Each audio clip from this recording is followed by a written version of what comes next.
উত্তরাতে ঘটে গেল একটি দুর্ঘটনা। একটি গ্যাস সিলিন্ডার বাস্ট হয়ে পুরো গাড়িতে আগুন ধরে গেছে। দেখেন ফায়ার সার্ভিস নেভানোর চেষ্টা করতেছে, অবশ্য চেষ্টা নিভিয়ে ফেলেছে।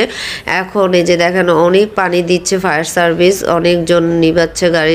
তো আপনারা যখনই গাড়ি চলাচল করবেন প্রত্যেকটা পার্টস, প্রত্যেকটা সিলিন্ডার চেক করে তারপর যানবাহন চলাচল করবেন, কারণ সময় থেকে জীবনের মূল্য অনেক বেশি। আজকে একটা দুর্ঘটনা ঘটে গেলে একটা ফ্যামিলির মানুষের কর্মব্যস্ততা কমে যায়, মানুষের পুরো ফ্যামিলিটা একদম ধ্বংস হয়ে যায়। তাই আমি বলবো যত গাড়ি যানবাহন আছেন প্রত্যেকটা গাড়ি চলাচলের আগে আপনারা সব কিছু চেক করে তারপর গাড়ি ছাড়বেন।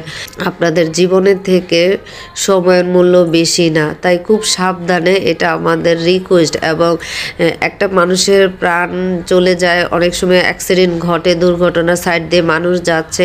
তো যারা আপনারা ড্রাইভার ভাই আছেন তাদেরকে সতর্ক থাকতে বলছি। আপনারা একটু আস্তে গাড়ি চালাবেন যাতে কোনো দুর্ঘটনা না ঘটে। খুবই সাবধানে থাকবেন। ধন্যবাদ।